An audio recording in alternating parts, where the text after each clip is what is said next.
ప్రభువైన యేసుక్రీస్తు నామంలో మీ అందరికీ కూడా నా శుభాభివందనాలు తెలియజేస్తున్నానండి. మరి ముఖ్యంగా క్రైస్తవ కమ్యూనిటీకి కొన్ని మాటలు తెలియచేయాలని నేను అనుకుంటున్నానండి.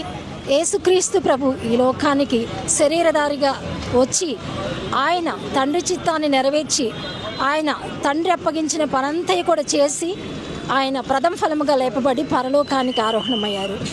ఆయన తండ్రి కుడి పార్శ్వమందు కూర్చుని మన కోసం విజ్ఞాపన చేస్తున్నారు. అయితే ఈ భూమి మీద ఉన్న మనకి దేవుడు బాధ్యతను అప్పగించారు కదండి.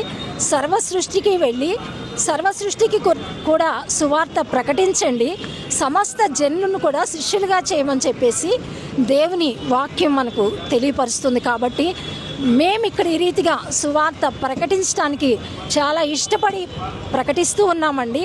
సువార్త ప్రకటించవలసిన బాధ్యత మన మీద ఉన్నది. ఆది అపోస్తులందరూ కూడా ఎంతగానో సువార్త ప్రకటించారు. వాళ్ళు ప్రాణాలను సహితం లెక్క చేయలేదండి, ప్రాణాలకు తెగించారు. బ్రతుకుట క్రీస్తే, చావైతే లాభం. ఆ రీతిగానే మేము కూడా ఇక్కడ సువార్త పరిచయం చేస్తున్నామండి. ఎందుకంటే దేవుడు మనకు అప్పగించిన పనిని మనం ఈ భూమి మీద నెరవేర్చి మనం పరలోక రాజ్యానికి వెళ్ళాలి కదండి. అయితే క్రైస్తవ కమ్యూనిటీలో మరి విభిన్న మనస్తత్వాలు కలిగి ఉంటున్నారండి. రకరకాల దుర్బోధలు, రకరకాల అబద్ధ బోధలు చాలా పెచ్చు పెరిగిపోతున్నాయండి. లేఖనాలను పరిశీలించి చదువుకోండి ప్రతి ఒక్కరు కూడా. ఏ బోధకు పడితే ఆ బోధకు మోసపోవద్దండి. మరి సువార్త ప్రకటించేవారు చాలా నమ్మకంగా ప్రకటించాలండి.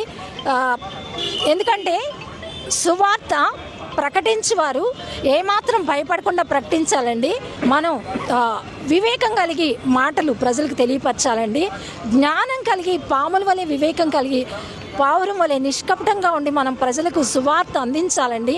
గాడ్ బ్లెస్ యూ అండి. అందరికీ శుభములు తెలియపరుస్తున్నానండి. God bless you. రహస్య క్రైస్తవులుగా ఉన్నారు, మరి చాలామంది సేవకులు ఉన్నారు. మరి క్రైస్తవులు అందరూ కూడా నిజమైన భారంతో సువార్త ప్రకటిస్తే కనుక సర్వలోకం దేవుని వైపు త్రిప్పబడుతుందండి. నిజంగా క్రైస్తవులు కనుక నిజమైన భారం, రోషం ఉంటే కనుక తప్పకుండా త్రిప్పబడుతుంది. విచారకరమైన విషయం ఏంటంటేనండి, ఈ రోజుల్లో చాలామంది పాస్టర్స్ విశ్వాసులకే బోధించడానికి అలవాటు పడిపోయారండి. విశ్వాసులకు బోధించినంత మాత్రాన వాళ్ళు బలపడవచ్చు, వాళ్ళు ఇంకా ఉద్యమం కలిగి కొనసాగొచ్చేమో. కానీ వాళ్ళు ఎలా అయినా సత్యసువార్తను అంగీకరించారు, వాళ్ళు ఎలా అయినా బలపడతారు, ఎలా అయినా వారి రక్షణలో నిలుస్తారు. మన ముఖ్యమైన దేవుడు మనకు అప్పగించిన పని ఏంటంటే సర్వలోకానికి వెళ్ళి సర్వ సృష్టికి సువార్తను ప్రకటించమనంటే మరి చాలామంది సేవకులు చేస్తున్న పని ఏంటంటే వేదికల నెక్కి వాళ్ళు స్టేజ్ల మీద మాత్రమే